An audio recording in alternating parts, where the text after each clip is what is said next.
Hello and welcome to Your Hometown Solutions. I'm your host, Jean Newell with Waterview Realty.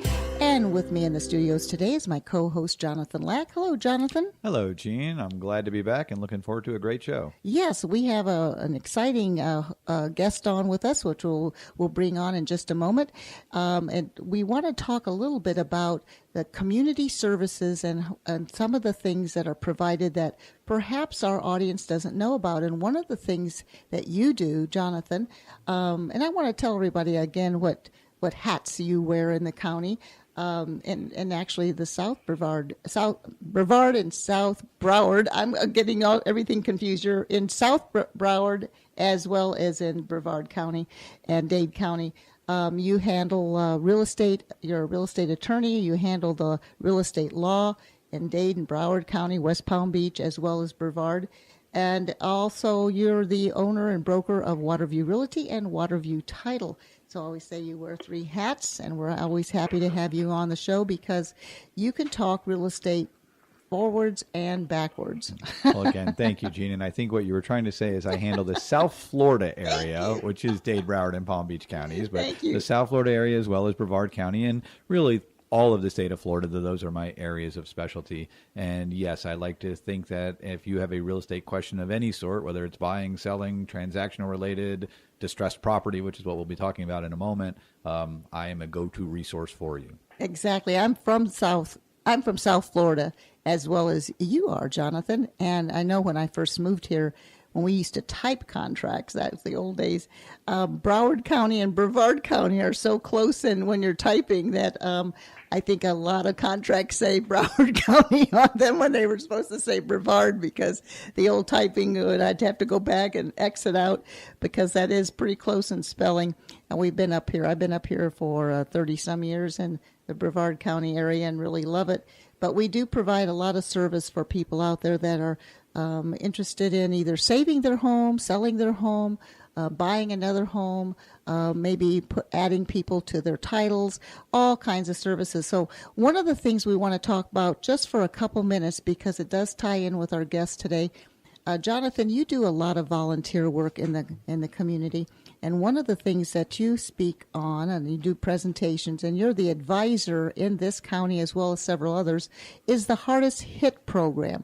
And the Hardest Hit program is a wonderful program provided by the state money.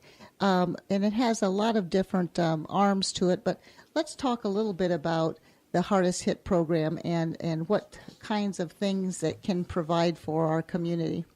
All right, great. Thank you, Jean. The Florida Hardest Hit program is actually a federally funded state program. So it's run by the state of Florida, and it is designed to assist homeowners who are unemployed or underemployed through no fault of their own. It came out under the umbrella of the programs under the Obama Making Home Affordable programs, and Florida Hardest Hit is one of those. However, while several of the other programs have sunset and no longer available, the Hardest Hit program actually got extended through 2021. So we still have 4 or 5 more years of the availability of this program, at least so long as the funding is in place.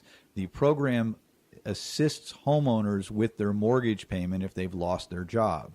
So if you're unemployed, having lost your job, or underemployed, where you've taken a 10% reduction in your pay at any time since the inception of your mortgage till now, the state of Florida will assist you with making your mortgage payment. Now, there are criteria that have to be accounted for before you will be found eligible, but the program, the state of Florida will actually pay your mortgage for you if you are unemployed or underemployed and you otherwise qualify.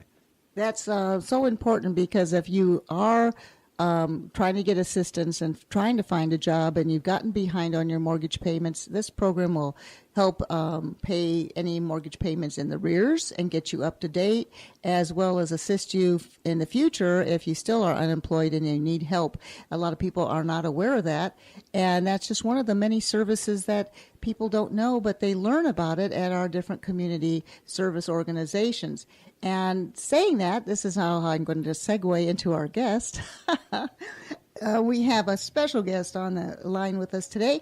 It is Bill Oakley, and he is president and CEO of Goodwill Industries of Central Florida. Hello, Bill. Hello, Jean.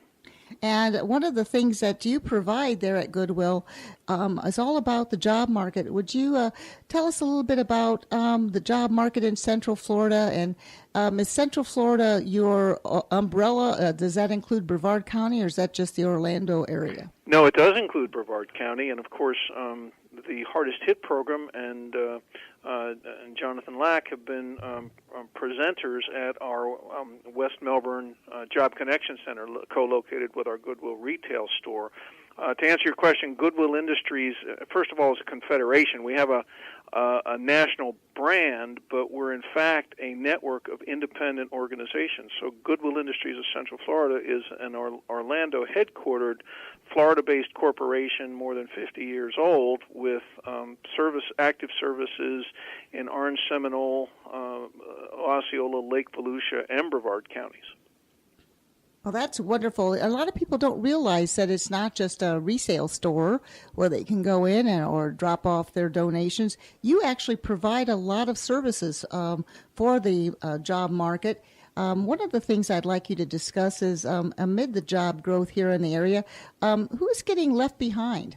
You know, the workforce is changing, and while the job market is strong in many respects, and while qualified job seekers with good skills can almost have a broad selection of jobs to accept, for people who have not had much formal education, particularly for those individuals who may lack a high school diploma or who may have a high school diploma but have not continued with credentialed learning for special skills, it can be tough out there to find and hold a job. And our concern at Goodwill is that as time progresses, those jobs are going to be harder and harder to find because of the changes in technology and what's happening as we engineer jobs like bank teller, cashier, and as we all read now about changes in cars that are driverless,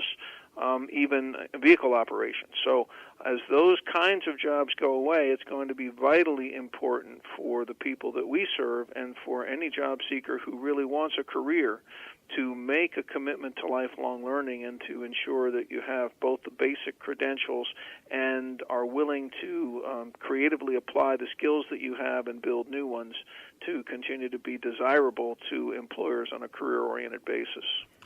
All right, that's wonderful, Bill. And I do know that Goodwill Industries provides a lot of education and training. Could you tell a little about some of the education and training available to assist these people that you're speaking to so that they can, in fact, proceed to find a new career or a career at all?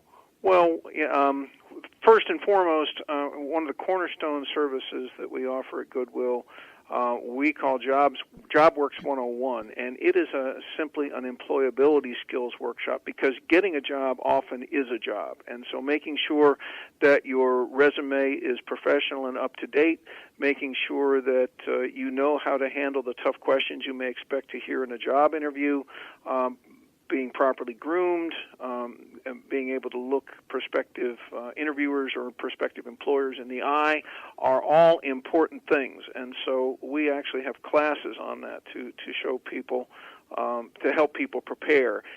Additionally, when you participate in a class like that, you meet other job seekers, and often that forms a basis of mutual support because job seekers are going to hear more no's than yeses. They're only going to hear one yes, and they may hear tens or dozens or even hundreds of no's before they land that job, and that can really be taxing on a person's self-confidence. And so when you are going through that experience with other people experiencing it too, you can lift each other up, and being confident when you meet a prospective employer is important. In addition, we have computer classes where we teach people basic computer operation. We offer, in conjunction with the Brevard School Department, general equivalency diploma classes, GED classes. We have, for some people, particularly those people involved with disability, more intensive vocational services. We work with the Veterans Initiative, which is housed in our West Melbourne Job Connection Center, and we also offer for those people as they're in the search process access to entitlement programs such as SNAP assistance and as well as PCAN healthcare navigation. You brought up disability, and I don't mean to digress, but going back to the hardest hit program, I had opened with that it was for the unemployed or underemployed. But one of the areas that they've opened and expanded the coverage of the program for eligibility is the area of disability. So if you've lost your job because of a disability, then that would also qualify you for the hardest hit program. So just wanted to put that out there when you'd mentioned that word. And I also real quickly want to put out there to get more information on the hardest hit program. You go to flhardesthithelp.org. That's FL as in Florida, hardesthithelp.org. And that's where you can get more information about the program. The other thing you had said, Bill, that I wanted to comment on, because when I've been in the job hiring mode, the first thing I eliminate applicants is typos and errors in a resume. So what you say is absolutely true. When I get a resume and I see a typo in it, that person will not be getting hired. So do proofread your resumes for those of you who are listening to this program. Yeah, I think you're absolutely right. I think what many job seekers often don't appreciate is that getting a job is very similar to a horse race, and you don't have to be the fastest horse. You just have to be faster than all the other horses running. And so it's things like typos in resumes or grammatical errors are absolute killers in seeking employment. Yeah. And then the other thing you brought up was the camaraderie or the community of the job seekers. I would put out there that this networking is very valuable, getting to talk to other people and know other people, because you never know who's going to know somebody who has a job available for you. And networking, and even if that networking is taking place at your job training classes, that type of networking is a wonderful way to expand your opportunities. Yes, certainly technology is playing a much more enhanced role in the job search process, but few things can supplant the value of a strong network. Does Goodwill Industries have a website or other job posting board or thing of that nature? We do. For people who come to our center, we keep an active posting of available jobs that we know about in the community, and our job center managers are expected to keep up on those sorts of things. And then at goodwillcfl.org, there is a lot of information both about job opportunities at Goodwill, as well as all of the wide range of services we offer at all 10 of our Job Connection centers across Central Florida. So we encourage people to use that resource, among others. Also, not to overlook that Goodwill employs 1,137 people in Central Florida, and we have vacancies on our team regularly and are always looking for people who may have an interest in the kind of work that we do at Goodwill, whether it's in our thrift stores or in our services. What other services does Goodwill Industries offer? I'm familiar with the thrift stores and such, and have dropped off many a bag of clothing when I've done clothing drives for the kids or things of that nature. Are there other resources such as that, or tell us a little bit more about Goodwill Industries? Well, I think first thing that I like to emphasize is that we are very highly collaborative.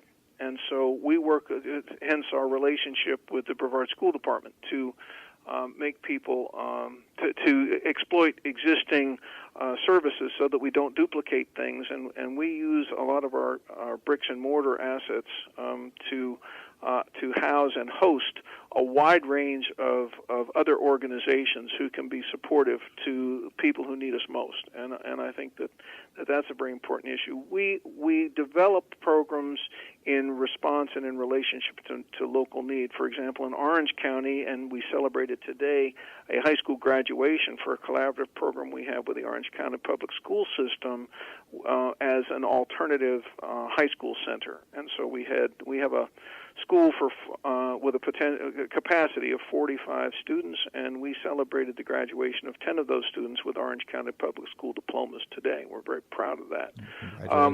We do youth mentoring also in Orange County. We do